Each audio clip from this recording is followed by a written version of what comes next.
Eh bien, imaginez que vous mourrez. Et lorsque vous arrivez devant le Seigneur, il vous répond comme dans Matthieu 7 au verset 23. Alors je leur dirai ouvertement, je ne vous ai jamais connu. Retirez-vous de moi, vous qui commettez l'iniquité. Ça serait terrible hein, que d'avoir mené une vie, ou peut-être on s'est dit chrétien, une vie où selon nous, on a pratiqué les choses de Dieu. Et au final, ce Dieu-là nous dit qu'il ne nous a jamais connus et que nous avons pratiqué l'iniquité toute notre vie.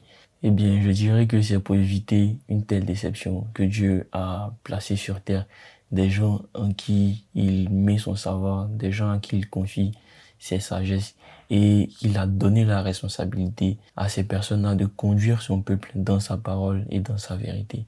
Le pasteur Mohamed Sanogo, qui est mon père spirituel dans la foi, a reçu de grandes sagesses de Dieu qui ont pour but à long terme de conduire le chrétien que je suis, de conduire le chrétien que tu es ou la chrétienne que tu es à une vie d'intimité vraie avec le Christ. En sorte que la vision finale est de faire de chaque chrétien que nous sommes des vases d'honneur, c'est-à-dire des personnes distinguées dans le royaume, des personnes spéciales aux yeux de Dieu, que Dieu utilise pour son bon plaisir.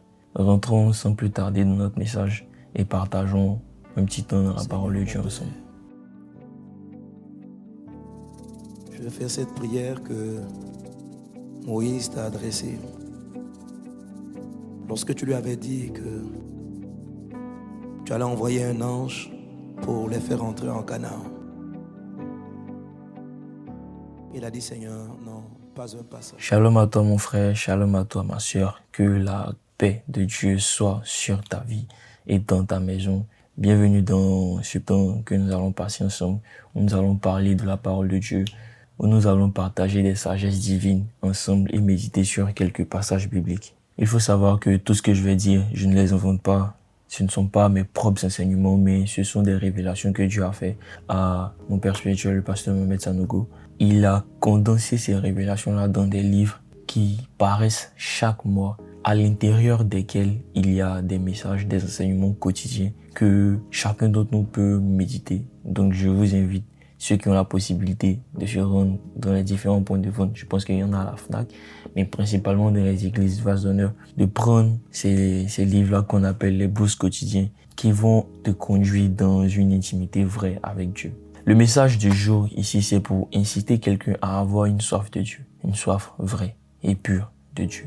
Eh bien, le pasteur nous dit par là que dans les années 1990, lors de sa conversion, le Seigneur lui a fait la grâce d'avoir une vision forte du paradis, de ce que c'est un peu le paradis, de comment est-ce que le paradis est fait. Et il a vu quelque chose de très beau.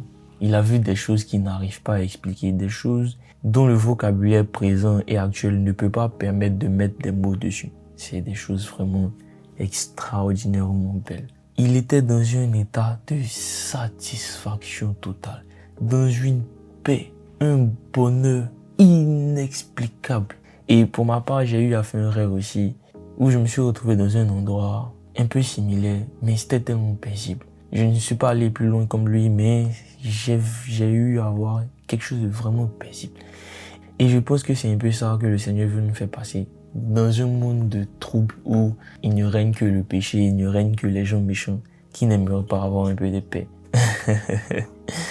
Et donc le pasteur dit que les sensations qui le traversaient et les émotions à ce moment-là étaient indescriptibles. C'était intense et vraiment beau.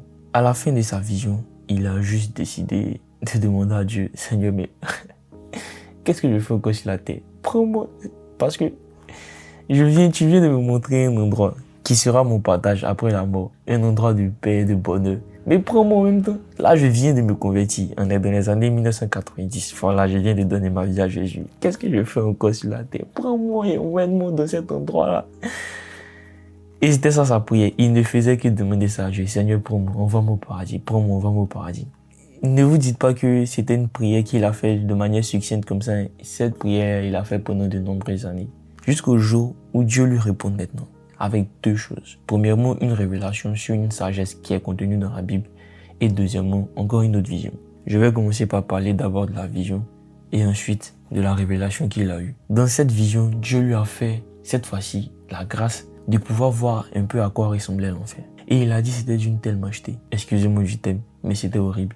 il y avait des gens en masse, qui y allaient.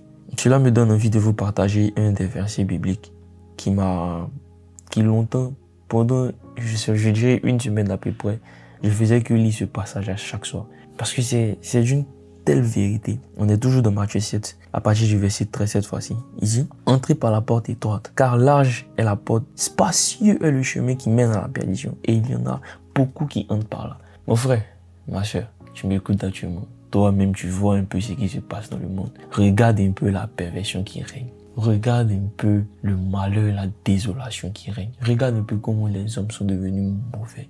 Regarde un peu comment les gens sont prêts à faire des mauvaises choses. Regarde un peu comment le monde est d'une telle laideur spirituelle et physique. La compassion a disparu. C'est vraiment quelque chose de fort. Et je rends grâce à Dieu. Je dis merci à Dieu. Je suis tellement reconnaissant envers Dieu. Et je lui rendrai toujours toute la gloire de m'avoir sauvé de ma vie passée. Vraiment, Dieu m'a sauvé de quelque chose. Mon but maintenant, c'est de faire en sorte que beaucoup de personnes arrivent à expérimenter ce que j'ai expérimenté. En sorte de sauver quelqu'un de ce chemin-là, de l'écarter de ce chemin-là.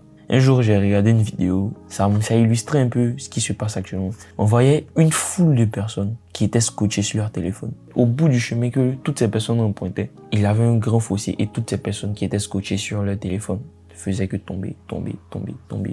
On a tous le nez plongé dans je ne sais pas quoi, quelle activité. Au final, quel temps on a pour nous retrouver sur la seule avec la parole de Dieu? Quel temps on a pour nous retrouver sur la seule? Pour revenir à notre livre, le pasteur dit qu'après cette vision, ça a tellement bouleversé que son premier réflexe qu'il a eu, c'est d'aller évangéliser.